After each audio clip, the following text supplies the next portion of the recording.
Hi అండి, welcome to phases kitchen. ఈరోజు వీడియోలో క్యాష్యూ బిస్కెట్స్ ఏ విధంగా తయారు చేయాలో మీకు చేసి చూపించిపోతున్నాను. మరి ఈ క్యాష్యూ బిస్కెట్స్ని బయట కొనే పని లేకుండా బేకరీ వంటి స్టైల్లో అంతే టేస్టీతో ఇంట్లోనే ఎంతో ఈజీగా టేస్టీగా తయారు చేసుకోవచ్చండి. మరి ఈ క్యాష్యూ బిస్కెట్స్ని ఏ విధంగా తయారు చేయాలో దీని ప్రాసెస్ ఏంటో ఈ వీడియోలోకి వెళ్ళి చూసేయండి. ముందుగా ఒక బౌల్ తీసుకొని సాల్ట్ లేని బటర్ని ఒక 50 గ్రాముల వరకు వేసుకోవాలి. ఇప్పుడు దీంట్లోనే హాఫ్ కప్ వరకు షుగర్ పౌడర్ వేసుకోవాలి. ఇప్పుడు ఒక విస్కర్తో ఈ రెండింటిని మొత్తం మిక్స్ అయ్యేటట్టు బాగా కలుపుకోవాలి. ఇప్పుడు ఈ రెండింటిని కూడా క్రీమీ టెక్స్చర్ వచ్చేంత వరకు ఈ విధంగా మిక్స్ చేసుకోవాలి. ఇప్పుడు దీంట్లోనే హాఫ్ కప్ వరకు మైదా వేసుకోవాలి. ఇప్పుడు దీంట్లోనే 2 టేబుల్ స్పూన్ల వరకు ఉప్మా రవ్వ వేసుకోవాలి. ఇప్పుడు దీంట్లోనే 1/2 tea spoon baking soda, 1/2 tea spoon ఇలాచీ పౌడర్ వేసుకోవాలి. ఇప్పుడు దీంట్లోనే జీడిపప్పుని చిన్న చిన్న ముక్కలుగా కట్ చేసుకొని 1/2 కప్పు వరకు వేసుకోవాలి. ఇప్పుడు వీటిని అన్నింటినీ కూడా మొత్తం మిక్స్ అయ్యేటట్టు ఒకసారి బాగా కలుపుకోవాలి.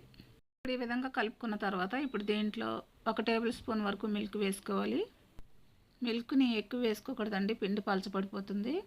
1 టేబుల్ స్పూన్ అయితే సరిపోతుంది. ఇప్పుడు ఈ పిండిని ఒక సాఫ్ట్ ముద్దలాగా తయారు చేసుకోవాలి. ఇప్పుడు ఈ విధంగా ఉండాలి.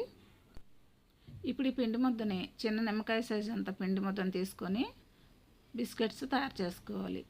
ఇప్పుడు ఈ పిండి ముద్దని 2 చేతుల మధ్యలో ఒక బాల్లో తయారు చేసుకొని ప్రెస్ చేసుకోవాలి. ఇప్పుడు అంచుల చుట్టూ పగులు రాకుండా ఈ విధంగా సరి చేసుకోవాలి. ఈ విధంగా క్యాష్యూ బిస్కెట్ తయారు చేసుకోవాలండి. ఇప్పుడు ఈ క్యాష్యూ బిస్కెట్స్కి ఒక నైఫ్తో ఈ విధంగా డిజైన్ వేసుకుంటే చూడటానికి చాలా బాగుంటుందండి. ఈ విధంగానే బిస్కెట్స్ అన్నీ తయారు చేసుకోవాలి. ఇప్పుడు ఒక ప్లేట్ తీసుకొని ప్లేట్కి కొంచెం ఆయిల్ అప్లై చేసుకొని బటర్ పేపర్ వేసుకోవాలి.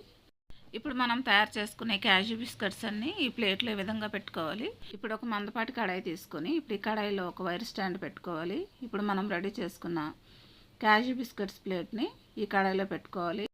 ఇప్పుడు దీని మీద మూత పెట్టుకొని లో టు మీడియం ఫ్లేమ్లో ఈ క్యాష్యూ బిస్కెట్స్ని 30 నిమిషాలు కుక్ చేసుకోవాలి. ఇప్పుడు 30 నిమిషాలు అయిన తర్వాత మూత తీసి చూస్తే క్యాష్యూ బిస్కెట్స్ కుక్ అయినాయండి. ఇప్పుడు కొంచెం చల్లారిన తర్వాత ఈ క్యాష్యూ బిస్కెట్స్ని సర్వ్ చేసుకోవడమే.